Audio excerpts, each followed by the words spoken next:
Hey everyone, welcome to the third and final episode of Jhargram series. এই দিনকে আমাদের plan ছিল কাঁকড়াঝোড় থেকে বেরিয়ে ঝাড়গ্রাম যাওয়ার দিকে ঝাড়গ্রামের সবকটা সাইট সিনস করার।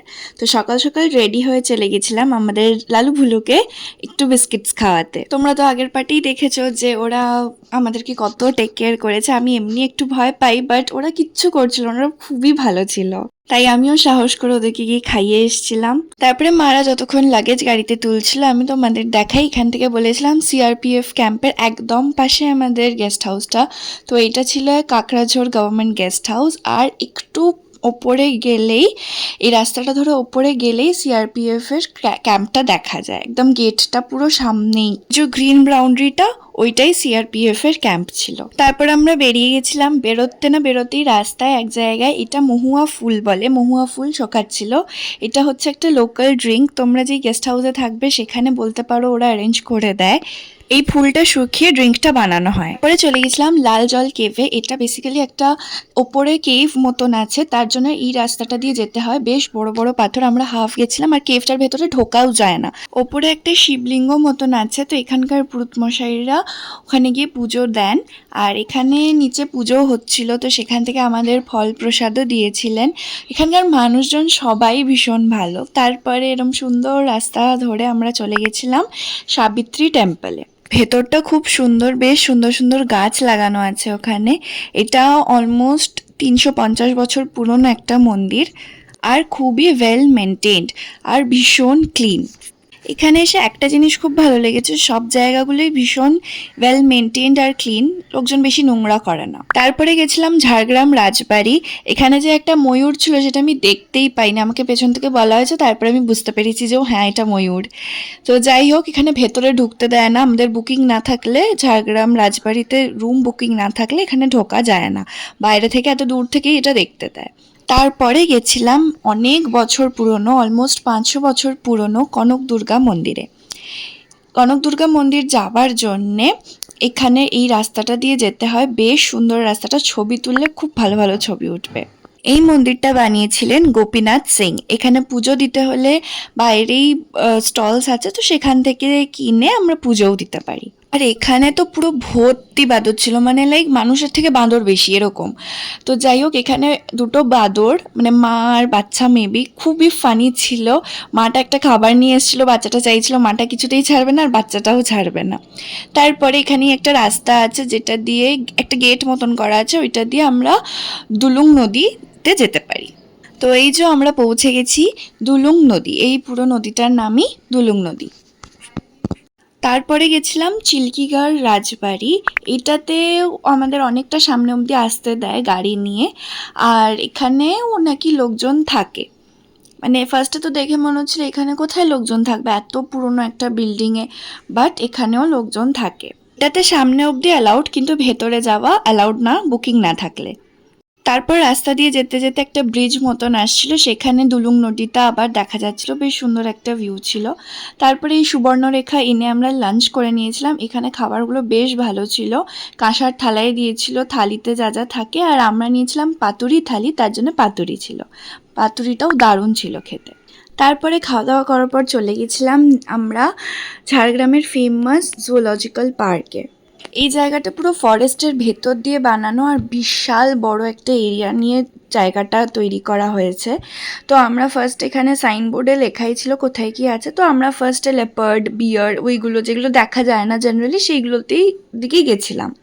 তো ফার্স্টেই পড়েছিল একটা বার্ডসের সেকশন, যেখানে অনেক রকমের অনেক স্টেটসের বার্ডস মানে ছিল, বাট আমি তো শুধু এখানে পিককই দেখতে পেয়েছিলাম। তো যাই হোক, এখান থেকে এগিয়ে আমরা একটু যেতেই দেখলাম যে একটা টার্টল সেকশন আছে। তার আগে বেশ সুন্দর একটা বসার জায়গা বানানো ছিল, আর মাটি দিয়ে, মানে সিমেন্ট মাটি এসব দিয়ে হাতি, বাঁদর, স্নেক, পিকক, লেপার্ড এসব বানানো ছিল, বেশ সুন্দর লাগছিল। আর তারপরে আমরা গেছিলাম পন্ড টার্টল দেখতে। এখানে অনেক রকমের টার্টল আর টর্টওয়াইজ ছিল। এই পন্ড টার্টলটা তো পুরো ভর্তি ছিল, পুরো গিজগিজ লাইন দিয়ে মনে হয় দাঁড়িয়েছিল ওরা। ফার্স্টে তো দেখে মনে হচ্ছিলো যে আর্টিফিশিয়াল টাইপের, বাট ওরা লিটারেলি মুভ করছিল। তো ওটা দেখার পরে আমরা গেছিলাম স্টার টর্টওয়াইজ দেখতে। এটাও পুরো মানে মাটির সাথে অনেকটা, গাছের সাথে অনেকটা মিশে গেছিলো এর কালারটা। আমি তো আগেই বললাম যে এই জায়গাটা বেশ বড়, তো এখানে আমি 2-3টে পুকুর দেখেছিলাম যতক্ষণ আমরা এখানে ছিলাম। তারপরে আমরা দেখছিলাম একটা গ্রিন ইগুয়ানা, মানে এটা অনেকটা ক্যামেলিয়ন টাইপের ছিল, যেটা লাইক যেটার ওপরে বসেছিল ওরা সেই কালারে ওরা নিজেদের বডি কালার চেঞ্জ করে নিচ্ছিল। ফার্স্টে তো খুঁজেই পাচ্ছিলাম না, বাট তারপরে দেখতে পেয়েছিলাম একটা ফার্স্টে একটু গ্রিনিশ কালারের অনেকটা স্নেক, লিজার্ড এইসব টাইপেরই অনেকটা দেখতে ছিল। তারপরে এইটা যেটা ছিল ব্রাউন পুরো, এটা তো পুরো আর্টিফিশিয়াল মনে হচ্ছিল, বিকজ একটুও মুভমেন্ট ছিল না ওদের। তারপর ওই যে আরেকটা পুকুর, এখানে পুরো লোটাস পন্ড ছিল একটা, এটা পুরো ভর্তি লোটাস ছিল। তারপরে দেখতে পেয়েছিলাম চিতা। ফার্স্টে তো ওই হাটটার মধ্যেই বসেছিল, তারপর ওটা দেখে আমরা এগিয়ে যাচ্ছিলাম, যেই অমনি বাবা ডাকলো যে ওটা বেরিয়েছে, বেরিয়ে একদম সামনে এসে গেছিলো।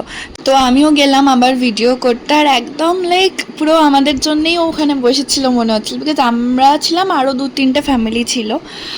তো তারপরে আমরা দেখতে পেয়েছিলাম হায়না। হায়নাটাও ঘুমাচ্ছিল। ফার্স্টে তো খুঁজেই পাচ্ছিলাম না, বিকজ ওই যে কালারের সাথে পুরো মিশে গেছিলো। আর এটা ছিল পুরো রাস্তাটা, এত সুন্দর লাগছিল, এত বড় বড় গাছ, তার মধ্যে থেকে হাঁটাটা বেশ সুন্দর লাগছিল। তারপরে ছিল একটা ফিশিং ক্যাট, দেন একটা পকিউপাইনও ছিল, সেটার ভিডিও নিতে পারিনি বিকজ ও বাড়ির ভেতর ছিল।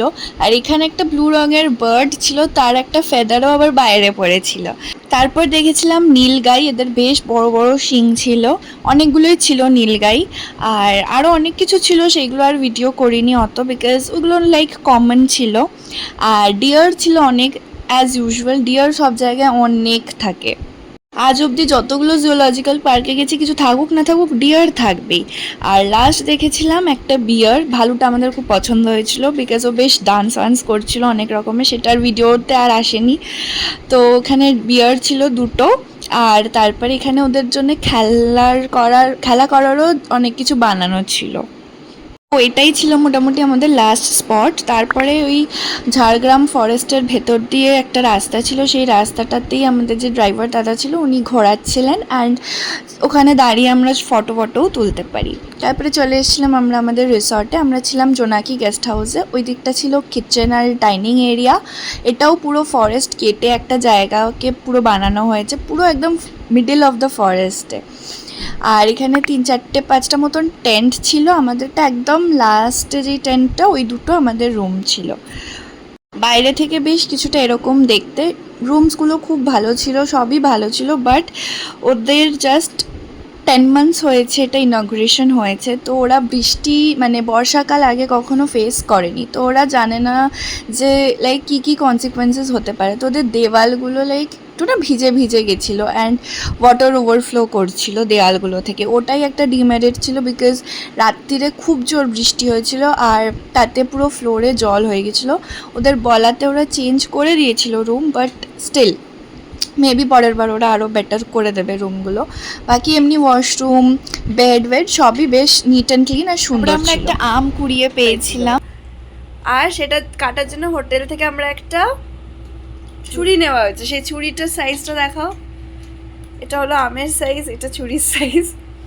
আমটা খেতে না খুব অদ্ভুত ছিল, মানে ছিল আম, বাট টেস্ট আসছিল পুরো মোসাম্বি লেবুর, জানি না কেন। সো এবারের মতন আমাদের ঝাড়গ্রাম ট্রিপ শেষ। আমরা বল্লভপুর ওই পার্টটা ঘুরিনি, ওটা পরের বার একবার ঘুরবো। তো আমরা পরের দিন স্টেশনে চলে এসেছিলাম ট্রেন ধরার জন্যে। তো কেমন লাগলো সিরিজটা জানিও, বাই।